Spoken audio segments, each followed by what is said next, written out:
ये एक पौधा है, ये इतनी सारी इसमें टहनियां हैं लेकिन ये एक ही पौधा है। जब ये बड़ा होगा तो इसी तरीके से इसमें से बांस निकलते जाएंगे, कटता रहेगा, बांस निकलते जाएंगे, कटता रहेगा। और ये जो नस्ल है वो है टुल्डा, कटंगा और बालकुआ, जो 5 से 6 इंच मोटी और 50 से 70 फीट इसकी लंबाई रहती है। वजन में अगर अपन मिनिमम देखेंगे बेचने पर तो ये 40 किलो से 70 किलो तक का वजन एक बांस में बैठेगा। और जो खरीदारी का एग्रीमेंट रहेगा वो 300 रुपए क्विंटल से शुरुआत है, उसके आगे बढ़ोतरी होती रहेगी। जब जैसे जैसे हर साल कटता रहेगा वैसे वैसे 5% की इसमें बढ़ोतरी होती रहेगी। ये इसमें किसानों को बहुत ही बड़ा लाभ है। किसान आराम से अपने खेत में बांस पैदा कर सकता है और बहुत अच्छी इनकम ले सकता है। इसमें बांस में किस तरीके से अपने क्षेत्र में बांस खपत होगा, इसके लिए मैं आमंत्रित करूंगा राम प्रसाद जी जोशी, जो आर्टिसन एग्रो के हेड हैं। वो आपको पूरी जानकारी विस्तृत रूप से बताएंगे कि अपना बांस अभी अपने समझ में ये आ रहा होगा कि बांस तो लगा लेंगे लेकिन जाएगा कहाँ, उसकी पूरी जानकारी जोशी जी आपको देंगे। धन्यवाद।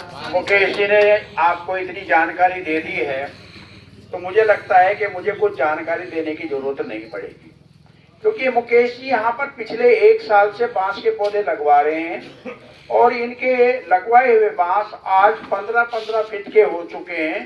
किसान बाकी बहुत अच्छे खुश हैं। पहले तो किसान ये सोचता था कि मैं लगाऊं कि नहीं लगाऊं, होगा कि नहीं होगा। तो किन लोगों ने लगाया, हमारे एक किसान तो ऐसे हैं जिनके घर में पीने का भी पानी नहीं है। वो किसान भी यही है कि पीने का पानी उनके घर में नहीं है। जो घर में बर्तन धोते हैं, कपड़े धोते हैं, जो पानी बचा होता है फेंक देते हैं, उस पानी को वो बाल्टी से लेकर के अपने पौधों में सींच करके उन्होंने उन पौधों को इतना बड़ा किया है कि आज वो बहुत अच्छे पौधे उनके हो चुके हैं और बहुत ही बढ़िया हो गए हैं। वो आवाज के काबिल होंगे। हम बांस क्यों लगाएं? सवाल आता है कि किसान आज गेहूं उगाता है, सरसों उगाता है, क्यों उगाता है? वो सरकार के भरोसे पे रहता है कि मैंने गेहूं लगाना है, सरकार को अपनी माँ को रोएगा, सरकार खरीदेगी, इसलिए लगाते हैं। सरसों भी इसीलिए लगाते हैं। तो खास करके किसान हमारा वही काम करता है जो प्रथा चली आ रही है पुरानी, वो बदलना नहीं चाहता है। तो बांस क्यों नहीं लगाता था? क्योंकि इसको बांस को लगाने से पहले आपको बता दूं, आज से 2 साल पहले ये राष्ट्रीय बांस मिशन नहीं बना था। राष्ट्रीय बांस मिशन 25 अप्रैल 2018 को बना।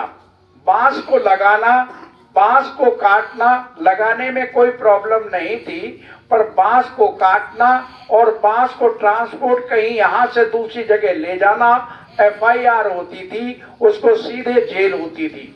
तो कोई किसान बांस को क्यों लगाएगा जब काट ही नहीं सकता? तो बांस को लगा नहीं सकते थे, काट नहीं सकते थे। तो ये प्रथा चली आ रही हमारे किसानों में कि आज तक तो कभी बांस लगा ही नहीं, कभी लगाया ही नहीं, क्योंकि ये पेड़ था। अब ये राष्ट्रीय बांस मिशन बना, भारत सरकार ने ये पूरे पिछले 100 साल की प्रथा थी कि यहाँ बांस नहीं लगा सकते थे। क्यों नहीं लगा सकते थे?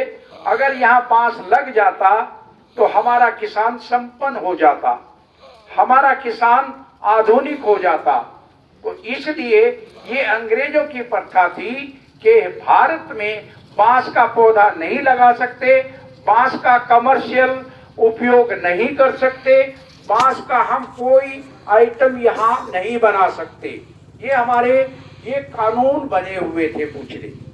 क्योंकि बांस से क्या क्या बनता है, जो बांस से बनता है वो हमें विदेशों से मंगाना पड़ता है।